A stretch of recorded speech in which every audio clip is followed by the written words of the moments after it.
Oh yeah! Oh yeah!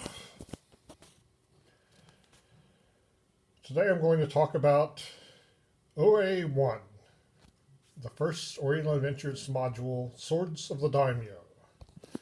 To say it's the module is kind of misleading because it's actually a gazetteer for the most part for the game world that comes with Oriental Adventures.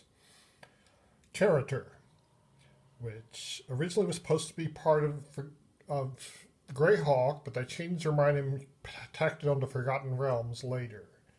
As you see, there's Xiaolong and Tuolong, which are two different versions of historical China, and Kozakura and Wa are two different versions of historical Japan, fantasy Japan, really.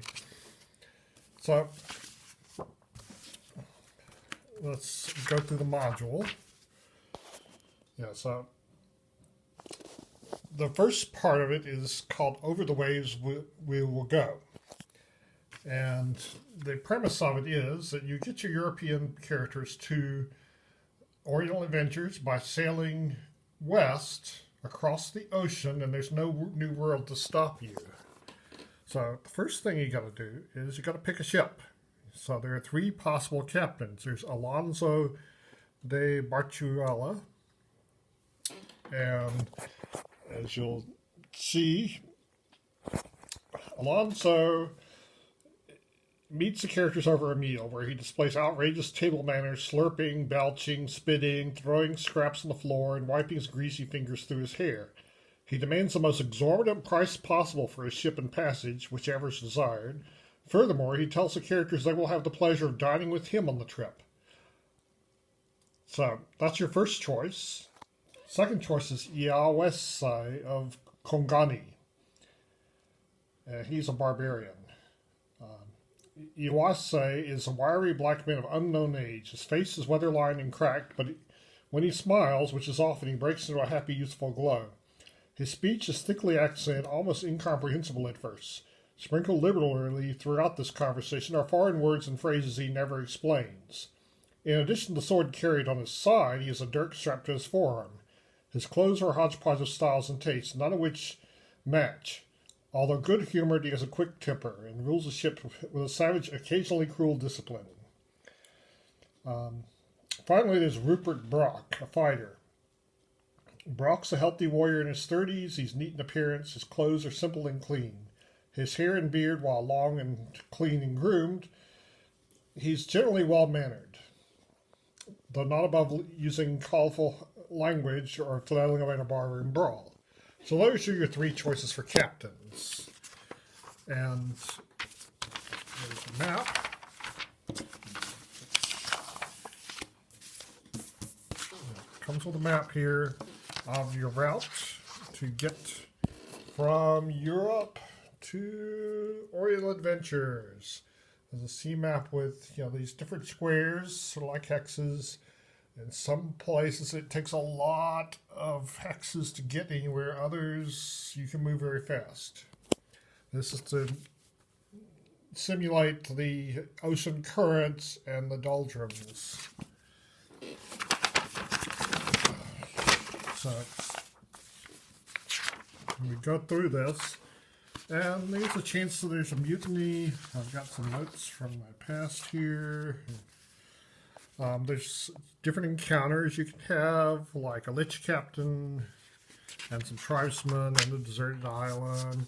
And finally you get there either because you shipwrecked there or you just arrive. And so then we come to the next part, which is of the adventure, which is called Riders of the Black Temple. And this is a simple one-encounter adventure for first level characters, and there's not much. You go to this village, the bandits show up, there's not much you can do about it, and they kill the headman of the village and ride off. And you're supposed, this is when railroading was starting to happen, and so you're supposed to look for the Black Temple and not find it for several levels until you get to the next adventure, which is Lord of the Black Temple.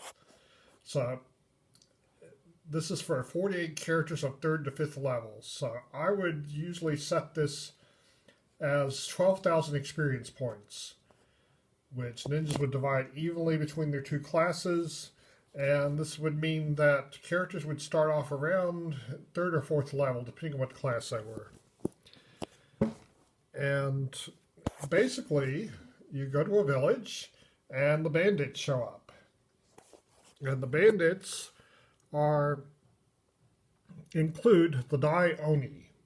Now, an Oni is basically an ogre, and Dai means great, so it's the great ogre. But they managed to make him more interesting than Ho-Hum is just an ogre. And the followers, the bandits include a Bujin ninja, a Kensai, and some Bushi and a Yakuza. And the Yakuza's 3rd level, but they don't give him his followers like he should have. Just like Mo had the Crazy 88, the Yakuza should have some followers, but he doesn't. And the Kensai is a Kensai of the 3-piece rod. They picked a random weapon. They didn't give him one that does lots of damage or does tricks or anything like that. Just ho-hum, a random weapon. So you have this one encounter with the bandits, and then you have another encounter with some ninjas. And then you get to the temple, and you have the big fight there. And that's pretty much it. It's not a very long adventure, but it's a really good adventure for starting out your Oriental Adventures campaign. I used this twice because I moved in the middle of my campaign. And this was such a good starting place to give them a taste of what Oriental Adventures is like. So when I moved, I sort of started over, but I didn't know I was starting over because I had one player from before. He went through it twice. I didn't know he was not going to stick around, or I would have started over from the beginning.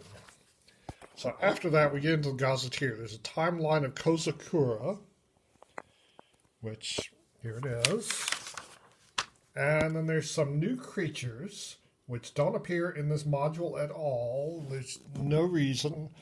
This picture is not one of the new creatures, just a random picture here. And this Yuki Onna sounds like an interesting creature. It's sort of like a nymph, but there's no picture. No picture, like a forest nymph, but there's no picture. And then we have some pre-gen player characters, 1st level.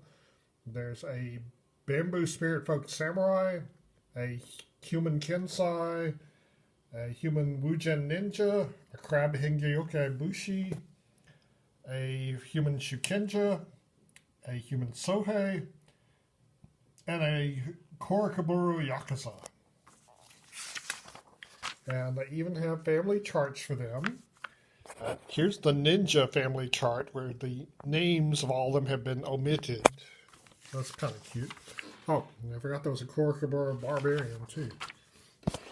Here's a map of Kozakura with the provinces delineated out. Now, this mini-adventure takes place in 29, Miyama. So, here's some more maps, detailed maps of Miyama, in case you want to use it. With lands that are ruled by different temples and clans. A city map. Here's another town map. A monastery. Residence of Jito. And a small townhouse of a samurai. So that's pretty much it. It's a pretty short module, but the adventure, even though it's short, it makes for a really good introduction to Oriental Adventures.